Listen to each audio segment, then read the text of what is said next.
Good. It's great to be with you all today. Thanks for gathering up.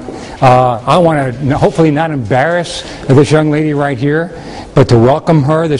She's here from Saudi Arabia. As you know, the Saudi king and the Saudi nation are great friends of the United States. We're glad you're here, at least for a little while, Mom. Glad you're here, and hope that you make a decision to come spend more time with us, because we can learn from you as well as you learn from us, I think. Okay, you bet. You bet. Just a little bit more about my background. Kind of a local kid, born in Brooklyn and raised in Teaneck, New Jersey, just across the George Washington Bridge. And I always loved coming here to Fordham because when I was a senior in high school, I had a 4-year scholarship to Fordham from my dad's union in the city. And the only reason I didn't come was I got selected to the Naval Academy, and it was kind of my first love. So whenever I come back here, it's kind of one of those, the path not taken for me, and it's just great to be here with you all. I want to talk to you a little bit about leadership. You don't teach leadership, you just have a discussion about it. And then at the end, I would very much like to answer your questions about leadership or anything else you want to talk about that you think I might have an answer to. If I know the answer, I'll tell you. If I don't, I'll make something up. And by the time you figure out I made it up, I'll be gone. But leadership principles are very much standard over the ages. It's not that they change. It's just that each individual applies them differently. And I think that's one of the first things I'd like to pass on to you about leadership is as you go through your 4 years here and as you go on to your jobs, you ought to be taking notes on those individuals who you think are good leaders. And the things that they did or didn't do that you really liked them doing or not doing. And then try it out yourself. If it works for you, do it. And if it doesn't, don't.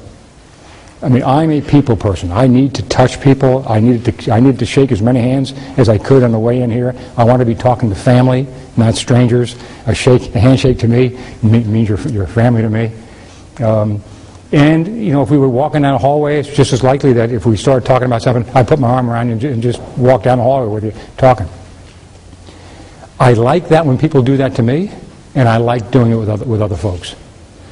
If you've ever had somebody put their arm around you, though, that didn't want to have their arm around you, somebody gave you a hug who didn't want to hug you, it's like two magnets repelling.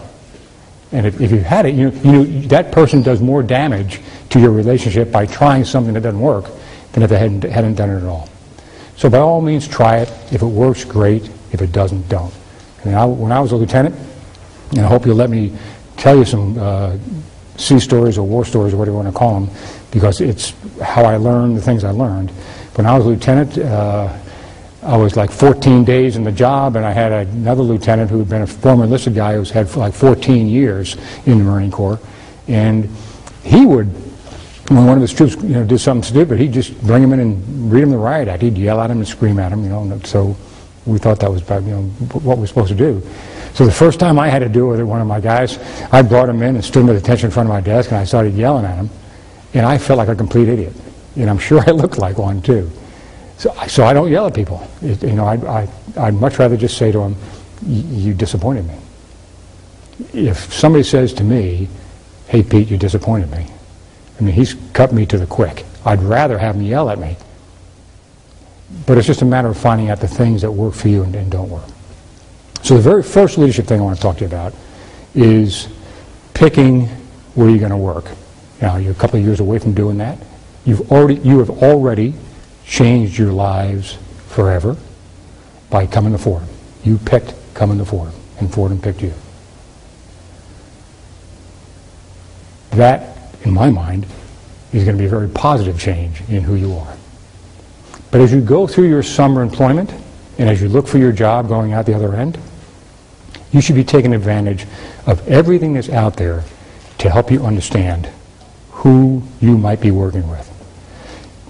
Get into the companies and take a look at their leaders. There's lots of data out there. You want to know an enormous amount of things about me that I probably wish you didn't know? You can go out on the internet and find it. Literally millions of documents out there to read about me as an individual and any other person in a leadership position in this country. Research the leaders. Are they the kind of people you would like to grow up to be? Is the company producing the kind of thing that you think is useful? If the answer to either one of those questions is no, cast your line in a different water. And you've got plenty of time now to think about who you want to be, the industry you want to work in, and start culling the herd. You start looking out at, do you want to work for company A, company B, company C? And then, as you get closer to applying for jobs, know the companies that you want to apply to, rather than waiting for the job fair, so to speak, to bring you the ones that are available. Okay? If you find a company that is doing something you want to do and you admire what you think you see in the leaders, by all means go there. Do not let yourself go someplace where you don't admire the folks at the top. If you happen to be a senior executive, you can parachute in as a CEO and change the ethos of the company. If you're a junior executive, the company's going to change you. Fordham has already and will continue to change you. The job you go to will change you. Make sure you pick the place that will change you the way you want it to. Having said that, then, the next leadership thing I would talk to you about sounds counter to the one I just talked about. And this one is grow where you're planted. Now, you should by all means let whoever you're working for know exactly what you want to do. But understand that most organizations have unique needs. They're hiring you for a specific reason. They're going to put you in the round hole that they think you fit in. And if you've told folks what you want to do, and they've still put you someplace else, if you'll embrace that job like it was your idea, you will have a very, very rewarding period of time in that job, whatever it is. And as a result of strapping it on like it was your idea, you'll get promoted and you'll get another good job, because there are more good jobs than there are good people. Now, I didn't go into life thinking that way. I'm looking at, having come through a career in the military, and looking back on the things that happened to me. Every single time that I was disappointed in what I was told to do next, it turned out to have a huge impact on the rest of my life. If I had done every single thing I wanted to do, I'd be a retired colonel right now.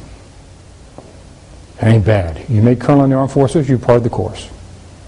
But other folks saw things in me that I didn't see in myself and wanted me to do things. One example, and this happened early on in my career often, but this one's about the end of my career. But it happened throughout my career, and why I feel as I do about what I'm telling you. When I was a 2-star general, I was told by the Commandant of the Marine Corps, who's the #1 guy in the Marine Corps, that I was going to go become a division commander out of Camp Pendleton, California, Southern California. The division's about 16,000 Marines. If you happen to be an infantry officer and somebody says to you, you're going to command 16,000 Marines, man, that makes your day. I was ready to go. About a month later, the same gentleman called me up and said, Pete, I'm going to change your orders. I want to send you to Japan to be the deputy commander of U.S. forces in Japan, the #2 job, commanding nothing, because I need you to get joint, because this is an Army, Navy, Air Force, and Marine Corps command. And if I don't get you joint, I won't be able to recommend you for a 3-star promotion.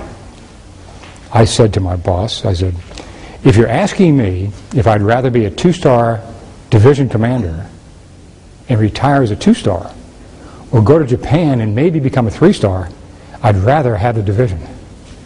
And he said, I'm not asking you, which I understood. So he laughed and I strapped it on. I go to work for this Air Force 3-star general. Never met this guy before in my life. He's the commander, I'm the deputy. We have 2 years together, really good. His name's Dick Myers. Dick, as a 3-star, leaves Japan, goes back to Washington. I get promoted to 3 stars, I go back to Washington, we work together. He gets promoted to 4 stars, goes out and has one of the regional commands around the world.